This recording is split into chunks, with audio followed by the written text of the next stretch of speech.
Welcome to the podcast. If you'd like to listen to an ad-free version of this episode and all of our episodes, then search True Crime Today Premium Plus on Apple Podcasts and press subscribe. That's our premium channel where all of our ad-free and advanced episodes live, all in one place. True Crime Today Premium Plus. Search it on Apple Podcasts and press subscribe. Even try it for 3 days free. Not all monsters are under the bed. Some are sleeping next to you. Welcome to Hidden Killers with Tony Bruschi, featuring retired FBI Special Agent and Chief of the Counterintelligence Behavioral Analysis Program, Robin Dreeke. Yeah, I've heard people criticize some of these individuals who have made allegations, and I'm not doing that. I'm not victim shaming or anything. But the question gets brought up, okay, if he was doing these horrible things to you, which I believe he was, a lot of it's over time. Some of it's, it's one here and this year, or a couple this year or this month, and it's spread out. I know the answer to this. I know you know the answer to this, but I'd like you to explain it.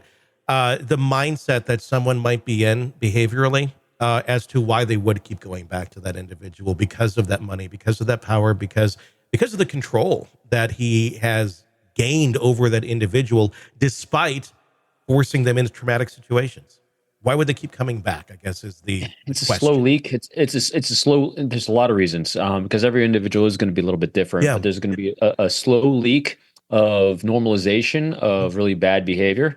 I mean, even when they're describing the parties he was holding and the freak-offs or the potential freak-offs, the acclaim, Yeah. he'd have the party with everyone just showing up and having a good time and having music and regular alcohol. But then he gave alerts like, hey, in an hour, it's time for the kids to go away because then we're going to escalate it up. And so what it was happening was when you have groupthink involved, you start normalizing really bad, abhorrent behavior. It becomes a normal thing. That's one aspect of it that people are being attracted to. So they're being groomed into I won't say a cult because it wasn't really a cult, but a cult-like mentality of wanting to belong to this group gradually over time. And the more that someone withholds it, it makes it a little more harder to get into, a little more covetous, the more we want it. Because that is part of our human motivations. We always seek what we can't have and what others have because we suffer the cult of comparison and the desire for more. So that's one aspect of it. Another aspect of it is that, like I said, you have that group mentality, you have that group think, and then you have most likely trauma bonding along the way. So you get love bombed early on and, hey, welcome to the tribe, welcome to the club. Here's these lavish gifts. Here's here's a record deal, whatever it was he was using to love bomb you in. Well, now he's got a lever of influence over you that you feel gratified. Your dopamine's firing, your serotonin, endorphins, and dopamine, all the things are firing in the brain because we have all these things. Now that becomes normalized and we need more. But in order to get more, well, Diddy's going to want a little bit more in exchange for that kind of hit. Same thing that's going on with him in his life. He's getting normalized at that level. Yeah. He's normalizing it for everyone around him as well. So everyone's kind of rising together in this abhorrent behavior and not even necessarily realizing it, because in order for them to realize it, they'd have to do one of the toughest things that we can do as a human being, and that is negate our own self-opinion of ourselves. Mm-hmm. And if all of a sudden we wake up one day and we say, ooh, I've been doing really wrong, bad things. Mm-hmm. That's a very tough day to have. And very few people can go through that day. And it's also very hard to recognize it because most of these people, as we said before, don't have loving critics. Yeah. Because most of the loving critics are in the same group mentality and groupthink that's going on. So that's one aspect of it. I think there's a lot of different ways in which people get roped into this. I think it's important to understand too, and I don't know if I'm making up a term here, but I'm going to do it. Covert trauma, where it's our brain's way of not letting us know that we are in a traumatic situation right now. So we're going to survive it. We're going to get through it. And we may even think this is a great thing at that moment in time until afterwards. And so you're like, wait a second, what the hell? I mean, that's the way a lot of kids get through childhood abuse, whether it be physical or sexual, not realizing or fully understanding the gravity of what's going on. It can certainly happen to adults too. If you're slowly groomed into that place and you don't necessarily know the trauma is what it will be or is as it's happening. I'm thinking there's a lot of that went on in the lives of these victims of Diddy. Yeah, I agree. I like that word, covert trauma. And part of that, I think, is rationalization. A lot of times, all of us will say, hey, I'm a different person I am at work. And when I go home, I'm not at work. And so I kind of let my hair down and things are a little bit better. So if they saw themselves as, well, this is just when I'm doing Diddy work, they can rationalize it's just, and it's fine work because you know what? It must be okay because everyone's doing it over there. Remember, hey, if everyone's doing it, how wrong can it be? Yeah. Context is powerful with human beings because when we have the context that it becomes normalized by an entire group and society of people, because really think about it, he had a society, the numbers of people that were followers of Diddy and that mentality of who he was and what was important to him, it was a huge number of people that people want to be part of. And so whether spoken or unspoken, there's also rankings.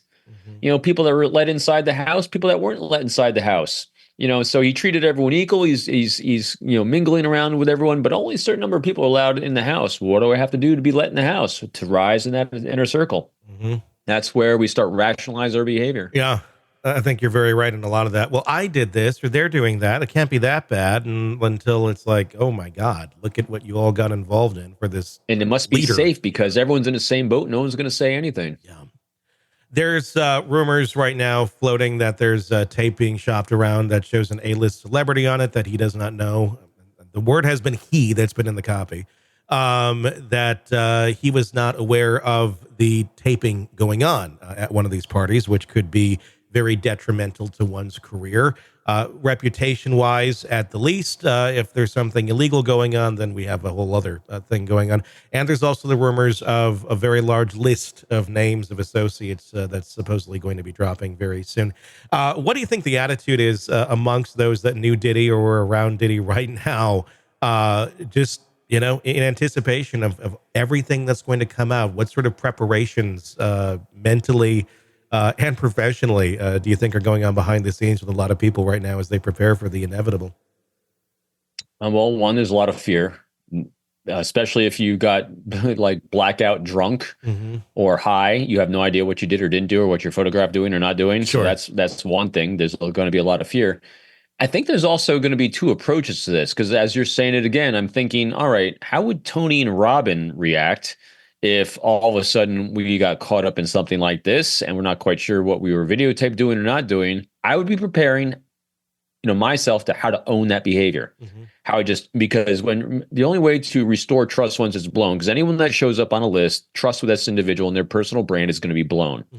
The only way you can regain trust and brand is to own your behavior. Say, listen, I was a knucklehead.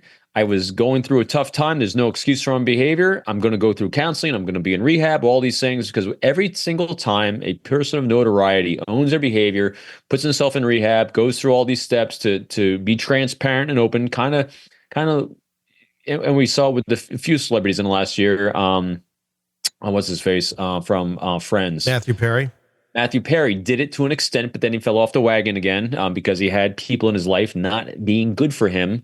There's a lot of forgiveness there when people say, I'm imperfect, I'm infallible. So that's one group. Then I think you're going to have a group of people that are not going to own their behavior. They're going to play the victim. Oh, he victimized. It's all Diddy's fault. And so they're going to be pointing fingers left and right because they're going to be in survival mode and because their trauma response is going to respond and they're not self-aware enough to realize the only way to get out of this is to do what you just said, is just to stand by and own it if you did something really, really stupid. And then hopefully you have the other group that said, I didn't do there. There's some actors and actresses that were there and other people of notoriety that started seeing things go a little sideways and said, I'm done with you. Bye-bye. Yeah, it's going to be very, very interesting because I think it's going to go beyond actors and actresses. I think you're going to have politicians in here. Not going to be surprised if somehow the New York City thing gets intermingled in this in some way, shape, or form, whether it just be for looking the other way in some sort of a bribe or people actually being involved with some of those political individuals. But it's a lot deeper and darker than I think. I think even the scope. The scope. So as an investigator, what you have to do, because he had such resources and such influence, you'd have to investigate every single city and place in the entire world he ever traveled to and interview all those people he had contact with in those places. That's what we're talking about resource-wise. That's why this is devastating to our criminal justice system for any other cases that are really, really important, because it is sucking massive resources to do just that. Yeah, it's an endless pit. It is. I mean, and I'm sorry, one last thing, Tony. I have been part of cases and known people have done cases that took their entire career. Mm-hmm. This is one of those cases that's going to be someone's entire career, and not just one person. It's going to be multiple people's cases. That's their entire career. And so that's multiple investigators, multiple attorneys, multiple people that this is their entire careers of this one case that they're doing. That's a lot of resources for one person making a lot of bad choices, and everyone's following along. Welcome to the podcast. If you'd like to listen to an ad-free version of this episode and all of our episodes, then search True Crime Today Premium Plus on Apple Podcasts and press subscribe. That's our premium channel where all of our ad-free and advanced episodes live, all in one place. True Crime Today Premium Plus. Search it on Apple Podcasts and press subscribe. Even try it for 3 days free. You're in the thick of a true crime saga, every detail sinking in, and then, wham, a commercial about something you couldn't care less about. It's like being served a microwaved dinner at a 5-star restaurant. But it doesn't have to be this way. Go for True Crime Today Premium Plus on Apple Podcasts. With True Crime Today Premium Plus, you get uninterrupted, ad-free episodes, extended interviews that dig even deeper into the muck, and early access so you can brag to your friends. It's like ordering the secret menu at a crime buffet. So, search for True Crime Today Premium Plus on Apple Podcasts, subscribe, and savor every twisted detail without interruption.